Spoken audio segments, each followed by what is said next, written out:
Hello guys, आज हम लोग बात करने वाले हैं D form second year pharmacology के लिए इम्पोर्टेंट क्वेश्चन कौन कौन से हैं जो एग्ज़ाम में आता है। सबसे प्रबल संभावना है जिसका एग्ज़ाम में आने का, उसको देखते हैं तथा प्रीवियस ईयर पेपर जो पूछा गया है उसको भी देखेंगे। अंत में ये भी बात करेंगे कि कौन कौन से चैप्टर फार्माकोलॉजी से, जो कि एक ब्रॉड सब्जेक्ट है, ब्रॉड सिलेबस, तो कौन कौन से चैप्टर उसमें पढ़ने की ज़रूरत है किसी भी एग्ज़ाम को क्रैक करने के लिए, लाइक डी फार्मा या बी फार्मा। तो फर्स्ट ऑफ ऑल देखते हैं कि ये इसमें 8 क्वेश्चन दिया गया है, जिसमें से 5 क्वेश्चन को करना है। यहाँ पे दिया गया है कि 8 क्वेश्चन का है टोटल, उसमें से आपको 5 अटेम्प्ट करना है।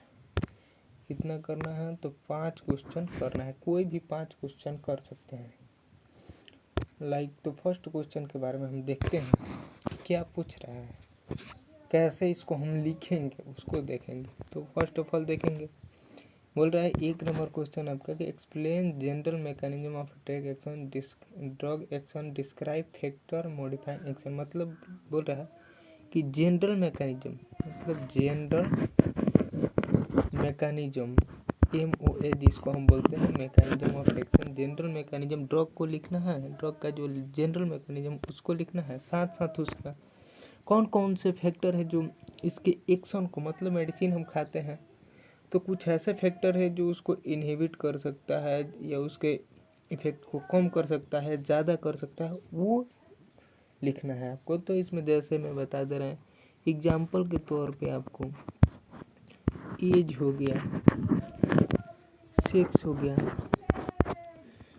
टेम्परेचर हो गया, और बहुत सारी चीज़ें हैं जो आपको ड्रग के एक्शन को इनहिबिट करती है। जैसे एज में बात करें तो जो बच्चा होता है, छोटा बच्चा में ड्रग का जो इफेक्ट होगा, क्योंकि उसमें ड्रग का मेटाबोलाइजिंग जो एंजाइम होता है, ड्रग मेटाबोलाइजिंग एंजाइम, वो कम डेवलप होता है। इस वजह से जो बच्चा का है उसमें मेडिसिन उतना इफेक्टिवली काम नहीं करेगा जितना कि यंग पेशेंट में। वैसे ही सेक्स होता है, वैसे ही जेंडर होता है, वैसे ही टेम्परेचर होता है।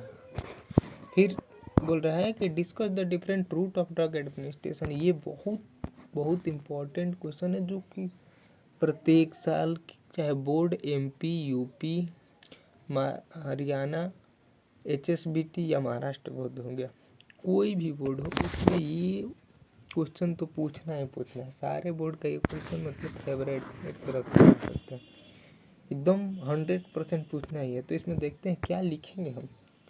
रूट ऑफ एडमिनिस्ट्रेशन, तो पहले हम लिखेंगे कि वाट, किसी भी क्वेश्चन को करने का तरीका है वाट, क्या है रूट ऑफ एडमिनिस्ट्रेशन दूसरा का, उसका टाइप। थर्ड नंबर पे आप लिखिएगा कि उससे हमको फ़ायदा क्या है, मतलब एडवांटेज, ADV मतलब एडवांटेज क्या है, फिर उससे डिसएडवांटेज मतलब उसका नुकसान क्या है। ऐसे क्वेश्चन को कैटेगराइज करके एक सेक्टर वाइज लिखिएगा तो मतलब आदमी एग्जाम में टॉप भी कर सकता है। फिर 2 नंबर क्वेश्चन दे रहा है कि describe pharmacological classification anticholinergic, discuss the indication, कंट्रा indication and pharmacological effects यानी टू कोलिनर्जिक ड्रग, मतलब एंटीकोलिनर्जिक ड्रग। ये दूसरा नंबर फार्माकोलॉजी का चैप्टर है जिसमें से एंटीकोलिनर्जिक वैसे ही लिखना है पहले कि what is anticholinergic drug, what anticholinergic drug. दूसरा में इसका क्लासिफिकेशन तो लिखना ही है, एंटीकोलिनर्जिक का क्लासिफिकेशन लिखना है। फिर तीसरा में आपको क्या लिखना है, फिर तीसरा में कोई एक एंटीकोलिनर्जिक आप ले लीजिएगा, नॉन एड्रेनालिन या जो भी लेना है लीजिएगा। फिर उसका इंडिकेशन यहाँ पे दिया हुआ है आपका, उसका इंडिकेशन मतलब उसका यूज, कंट्रा इंडिकेशन मतलब किस किस कंडीशन में नहीं दे सकते हैं तो ना देने का कंडीशन ध्यान रखिएगा। एक ये सारे क्वेश्चन में चलेगा। जैसे में प्रेगनेंसी हो गया,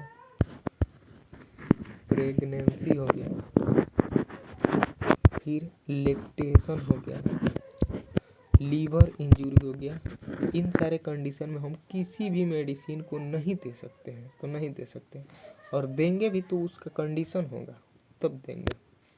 फिर आगे बोल रहा है कि explain mechanism of action, therapeutic uses and adverse effect of antibiotic drug such as penicillin, cephalosporin. मतलब आपको पहले पेनिसिलिन के बारे में लिखना है, पेनिसिलिन क्या है, पेनिसिलिन का क्लासिफिकेशन तो ऐड करना ही है, क्लासिफिकेशन जो है आपको ऐड करना है।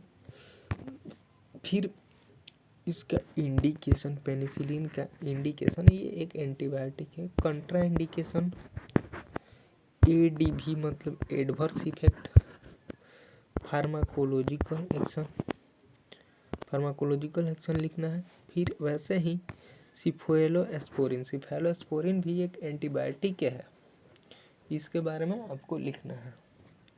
फिर अगला देखते हैं, तो आगे वाला है कि classify anti hypertensive drug, discuss the pharmacological action of anti hypertensive drug. मतलब एंटी हाइपरटेंसिव मतलब कुछ नहीं, तो इससे एंटी में आप डायरेक्ट लिखिएगा, एंटी हाइपरटेंसिव का मतलब समझिए। मतलब कौन बोलता है कि ये ऐसे होता है, एंटी किसी भी डिजीज के अंत में लग गया है, मेडिसिन के अंत में लग गया, तो वो इसके अगेंस्ट में काम करेगा। जैसे में एंटी हाइपरटेंसिव में लिखिएगा तो लिखिएगा कि ये ऐसे ड्रग है। Anti hypertensive drug is a drug या agent which is use in treatment of hypertension. मतलब जैसे एंटी डाययूरेटिक, तो एंटी डाययूरेटिक का जो डाययूरेटिक का इफेक्ट है उसको कम करने के लिए हम देते हैं, वैसे ही एंटी हाइपरटेंसिव है, इसको हाइपरटेंशन का जो डिजीज है उसको कम करने के लिए अगेंस्ट में मेडिसिन देते हैं, उसे एंटी हाइपरटेंसिव ड्रग देते हैं। तो इसके बारे में लिखिएगा, फिर इसका क्लासिफिकेशन डालिएगा क्योंकि ये 8 नंबर का क्वेश्चन है। फिर इसका फार्माकोलॉजिकल लिखिएगा कि फार्माकोलॉजिकल एक्शन कैसे करता है। जैसे बीटा ब्लॉकर हो गया तो ब्लॉक करेगा बीटा रिसेप्टर को और रिड्यूस कर देगा हार्ट रेट को, हार्ट रेट को रिड्यूस कर देगा तो हाइपरटेंशन कम हो जाएगा। फिर ऐसे ही और 2-4 कैटेगरी आप मेडिसिन दे करके उसको फार्माकोलॉजिकल एक्शन, इंडिकेशन, कंट्रा इंडिकेशन थोड़ा थोड़ा सारे चीज़ में से लिख देना है। आगे बोल रहा है कि explain the mechanism of action, use and adverse effect of angiotensin converting enzyme, जो हम देते हैं हाइपरटेंशन में ही इसको दिया जाता है, हाइपरटेंशन में इसको दिया जाता है। ये एंजियोटेंसिन जो है, एंजियोटेंसिन 1 को 2 में कन्वर्जन से रोकता है, जिससे हार्ट हाइपरटेंशन को कम किया जा सकता है। तो इसके बारे में लिख देना है कि ये एक एंटी हाइपरटेंसिव ड्रग है, ये कन्वर्जन से बचाता है। एंजियोटेंसिन 1 जो है एंजियोटेंसिन 2 में नहीं कन्वर्ट हो जाता है, इसके बारे में आपको लिख देना है। इंडिकेशन मतलब कहाँ देंगे आप, कहाँ नहीं देंगे, इसको जरूर लिखना है। फिर आगे देखते हैं, describe the role of miotics and mydriatic in treating eye disease. मतलब बोलता है कि क्या रोल है मायोटिक्स ड्रग का, क्या रोल है मैट्रियाटिक्स। तो एक मायोटिक्स ये डायलेट करेगा, ये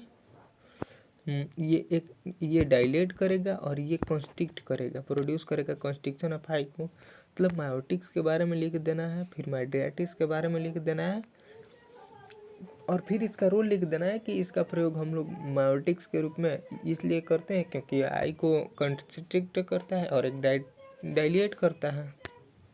फिर बोल रहा है आगे कि discuss the in detail drug use in glaucoma. Glaucoma ये भी बहुत इंपॉर्टेंट क्वेश्चन है, कौन कौन से ग्लाउकोमा होता क्या है, इसमें कौन कौन से ड्रग देते हैं, कौन ड्रग दीजिएगा, इनको लिखना है।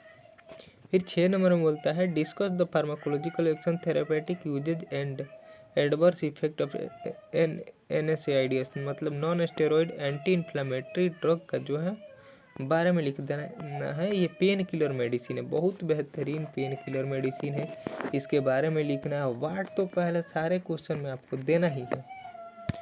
फिर क्वेश्चन लिखने का नज़रिया देखिए, पहले वाट क्या है, एग्जाम्पल NSAIDs का एग्जाम्पल दीजिएगा।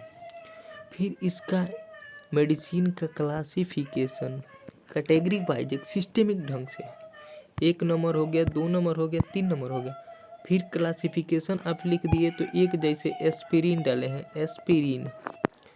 एस्पिरिन हुआ ना, तो एस्पिरिन का जो है आपको बारे में लिख देना है कि ये मेडिसिन है, इस काम में आती है।